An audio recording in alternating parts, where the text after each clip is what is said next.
We went on Rumble last week. We played To Pimp a Butterfly. I will admit, To Pimp a Butterfly is a different kind of album. It's a quality album. It's well put together. Kendrick is spitting on there. But as far as like putting it up there with the all-time great albums, it's a little difficult because it doesn't hit hard from jump, right? It takes time to build up. It's a slow burn, and when I was listening to it with the group of you guys, the ones that followed over to Rumble, and shout out to y'all that followed us over on Rumble to listen. Yeah, it was like, okay, this is an album you listen to by yourself, or you listen to, what I'm saying, when you're in your house chilling, or it's not an all-purpose album. And I have to ask myself, for all the great all-purpose hip-hop albums there are out there, how can I rank this super high if it doesn't hit all of those marks? The single's not that strong. Super Duper said apology accepted. Look, man, I'm man enough to admit when I'm wrong. I look at To Pimp a Butterfly from a quality standpoint, and I kind of look, I'm gonna be honest, I look at it from a nerd standpoint. I'm looking at it from a musicality standpoint. I'm looking at it, from a creative standpoint. I'm a person that likes Electric Circus by Common. So it's one of those albums that I personally like, but if other people don't rock with it like that, I understand. And with that being said, it's hard for me to be objective and say, you know what, I'm going to put this album super high because I like it. I don't do that. Like, I personally love Method Man and Redman's Blackout album. That's a personal favorite of mine. That's not an all-time great hip-hop album. Busta Rhymes' ELE, personal favorite of mine. It's not an all-time great hip-hop album. I want to ask you guys too, because we posted this on Twitter. Make sure you follow According to Hip Hop on Twitter as well. We got blue checked on Twitter. Shout out to Twitter. We put this on Twitter and on our Facebook. We put all of Busta Rhymes' albums outside of the most recent two. And we asked, how many classic albums does Busta Rhymes have? So I want to ask the people in here, and y'all can just put a number in the chat. How many classic albums does Busta Rhymes have? Yeah, it's a big catalog, if we want to talk about album for album. And I personally think his best album is ELE. Do I think ELE is a hip-hop classic?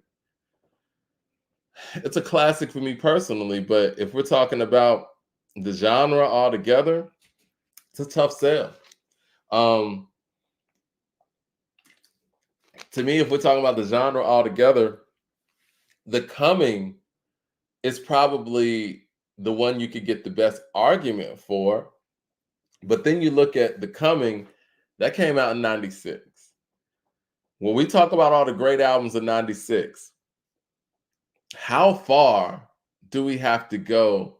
I mean, if I sit here and say, what are the best hip-hop albums of 1996? Are any of you guys going to mention The Coming? I think that people are going to go, and this is just my opinion, I think people are going to go, All Eyes on Me, It Was Written, in no order. These are just things that people are going to spout off. People are going to say The Score. People are going to say ATLians. People are going to say Reasonable Doubt. People are going to say Machiavelli. People are going to say Philadelphia Half-Life. I think people even say The Stakes Is High. I mean, we could go on and on. 96 is heavy. I don't know. And oh shit, Muddy Waters. I'm saying Muddy Waters before The Coming as well. I don't know how far you get before you get to The Coming. Now, I do think where Busta Rhymes really excels is he has classic singles for sure. And I see somebody saying Disaster Strikes. Iron Man, right. You're going to mention Iron Man. Yeah, right. Is The Coming even a top 10 hip-hop album of 1996? Do you guys think that The Coming is better than Riding Dirty from UGK? That's one. Do you guys think The Coming is better than Machiavelli? Do you think The Coming is better than All Eyes on Me? That's three right there. Do you think The Coming is better than It Was Written? That's four. Do you think The Coming is better than The Score? Do you think The Coming is better than Reasonable Doubt? Do you think The Coming is better than Iron Man? Just saying, guys. Oh, Riding Dirty is 95? Wait a minute.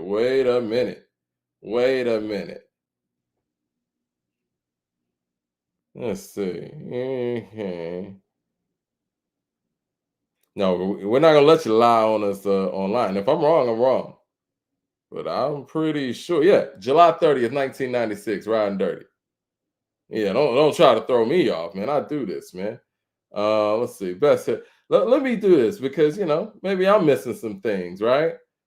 1996. 1996. Okay. I got All Eyes on Me. I think that's better than The Coming, right? Is The Coming better than All Eyes on Me? I'm sure it's not. We got Riding Dirty. Boom. We got ATLians. Reasonable Doubt. Machiavelli. That's 5. Muddy Waters. It ain't better than Muddy Waters. Score. That's 7. Hell on Earth by Mobb Deep. I missed that one. It Was Written by Nas. Philadelphia Half-Life. Iron Man. That's 11 right there. Stakes is High. Is The Coming better than Stakes is High? Just saying, man. Oh, this is a good one. Is The Coming better than Legal Drug Money from Lost Boys? Il Nana from Foxy Brown. I don't know, man. Well, I know it's Bow Down by West Side Connection. That's 96 as well. So, yeah, if you're not a top 10 album in your year, I don't think that you have it's a classic album. I mean, in what situation do we have an album that's not a top 10 album in the year that it came out, but it's a classic album? So yeah, I think that takes the Coming off the mark, right? Then we got When Disaster Strikes. I think When Disaster Strikes is probably his best chance at that. But when we think about 1997, let's pull it up, man. Let's look at 1997, man. And 1997 ain't even a strong year like that. It's a very transitional year in hip hop. Is When Disaster Strikes better than Wu-Tang Forever? I don't think so. Is When Disaster Strikes better than The War Report? That's a good one. I don't know. I don't have the answer to that. I would say no. Is When Disaster Strikes better than Life After Death? No. Is When Disaster Strikes better than One Day It'll All Make Sense? That's a good conversation. I don't think so. Is When Disaster Strikes better than Uptown Saturday Night by Camp Lo? I don't think so, but maybe I'm being biased there. Yeah, Hardcore was 96 as well. When Disaster Strikes, not better than that either. Volume 1 from Jay. I think that album is better than When Disaster Strikes. The Untouchable from Scarface. Huh. I got Next, KRS. The Carnival by Club. The Carnival's better. Listen, man. Art of War by Bone. Nah, I would give When Disaster Strikes over Art of War. There was a lot of holes in that. Do you guys think that it's better? Do you think When Disaster Strikes is better than Ghetto D from Master P or Harlem World by Mace? Or hold up. No Way Out by Puff.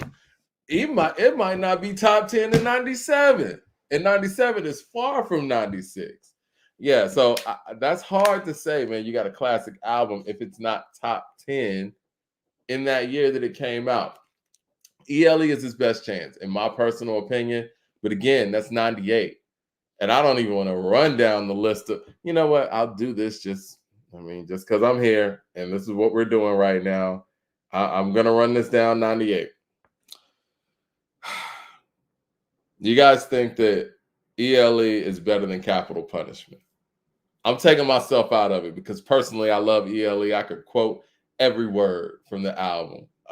So I personally like it better than Capital Punishment. But what do you guys think? Akumina is not better than Volume 2. That's hard to say it's better than that.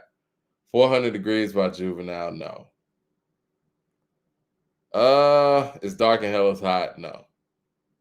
I think it's better than Doc's the Name. I think it's better than Black Star's album. Y'all got Capital Punishment over it? Okay.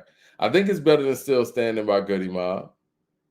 I think ELE is really strong. It's not better than Moment of Truth. That takes it out of the top 5 right there. So you got Moment of Truth. You got It's Dark and Hell is Hot. You got Volume 2. You got Akumina. You got 400 Degrees. I didn't even count Capital Punishment. So Yeah, I mean, it's not. I mean, I'm trying. I'm trying, Buster. I'm trying to get ELE in there. I really am. I mean, from what I'm seeing, man, it might not. Yeah, I don't know if Buster got a classic album, but anyway, I said some things in regards to Killer Mike's album last week, and I didn't want to sound like I was denigrating the album. I think it's one of the strongest albums of 2024. But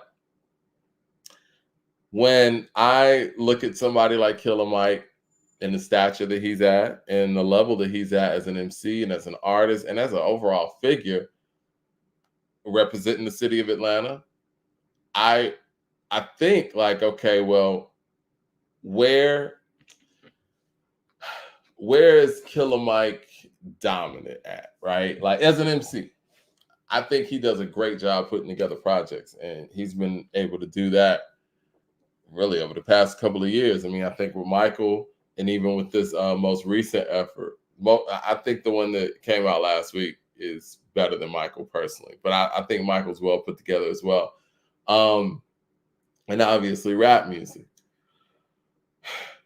My thing is I start looking at the individual MC, and we start talking about all-time rankings, and every great MC has that thing about them that they do great. Project Pat has an incredible flow. He's incredibly entertaining. He has those punchlines or at least phrases, right? Too Short. He might not be all super lyrical or whatever, by some people's standards, but Too Short got bangers. Too Short got, he has those phrases that you can repeat. He has that voice.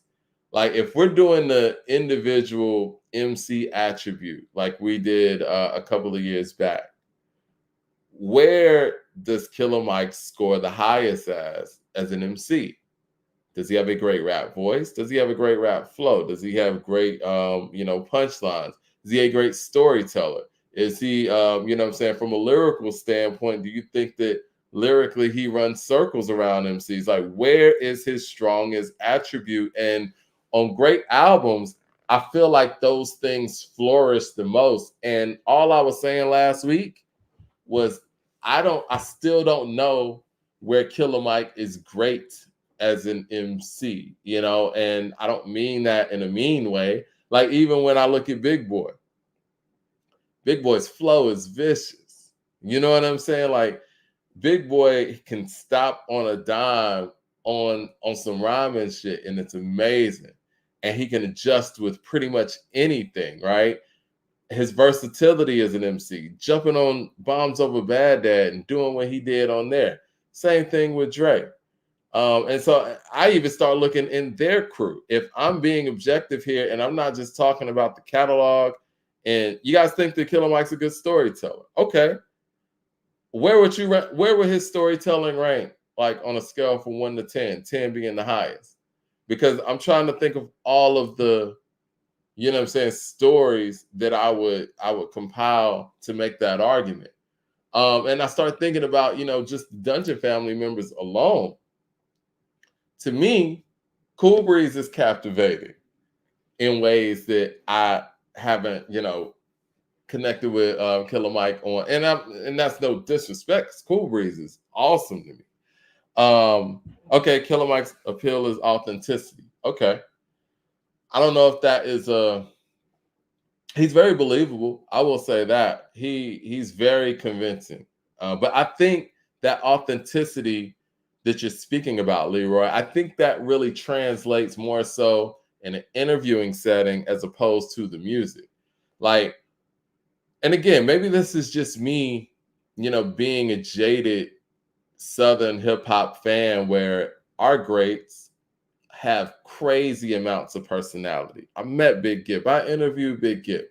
Super big personality. I mean, you could feel it when it comes in the room. You know what I'm saying? Like, pause. I mean, he has that flow, that stature, the fashion. Like, same thing with Pimp C. Pimp C's dancing on the track, man. And I guess the next level for Killer Mike for me is, and it's just my opinion. Like my opinion don't mean nothing. I'm just talking, right? It's like I have to see like where are you great at? And usually on our great albums, we hear that. I was just talking about Busta Rhymes. Busta Rhymes showed you who he was on The Coming. He showed you the elevation on When Disaster Strikes. And he showed you where he was great at on ELE. To me, like on ELE, he's showing you that, like, listen, when it comes to this bully foot rap, there's not many people fucking with me. Sean Price on Barbarian, on, you know what I'm saying? Like, you know where this guy is great at. These punchlines. Same thing with Muddy Waters for Redman. Like, this is my domain. And say with T.I., trap music, Urban Legend, King. He shows you like this is my strong area. Wayne with the Carter 1 and 2. This is who I am. Dedication 3. And I just don't feel like, even with the dope albums, I still don't feel like Killer Mike has that moment, that supreme clientele, Ghostface moment where it's like, oh yeah, this right here is where he's the great at. Snoop on Doggy Style, right? Rob Stark with the super chat says Snoop may have been the most popular. I'm sorry, Snoop may have been more popular than Pop in the early 90s, but Pac was more popular with black people. White people love G-Funk. Snoop was pretty popular with black people too, man. I mean, we're not going to just play that game like Snoop was just some crossover guy and that was it. Snoop was pretty popular across the board. So, I mean, Pac was popular across the board as well. Pac had an appeal on all levels. They both did. Yes, Jesus Price. Of course, man. Prodigy on on the Infamous. Hell on Earth. It's like, you know where these guys live. And even with we say all that stuff about Kendrick. Kendrick showed you what he could do on Good Kid, Mad City. He showed you what he could do on To Pimp a Butterfly. Damn, to me, is Kendrick's domain. And when Kendrick's able to do what he did on Phil and do what he did on DNA or Element, even when he played Element at that concert that he did, man, like, that just changed everything, man. And Scarface, y'all mentioning Scarface, man, like, when you hear The Diary and you hear I Seen a Man Die, like, you understand nobody can pull off what he just did like this dude. When you listen to Jadakiss, even though Jada don't even have, to me, a hands down classic album, we know where Jada's great at. We know that punchline rap. We know, you know what I'm saying, bar for bar, the freestyle shit. When he jumped out there and did excuse me, Who Shot Your freestyle at the verses, that's where he lives, man. Like, I just feel like, as great as Killer Mike has proven to be in the eyes of many, I still don't know that level of identity. I just don't. I mean, and that's not a criticism. Well, I guess it is a criticism. That's not a knock. That's just, you know, hopefully I'll be able to see that soon. And I still don't know. And even in a career this long, it said Kendrick's never made Reagan.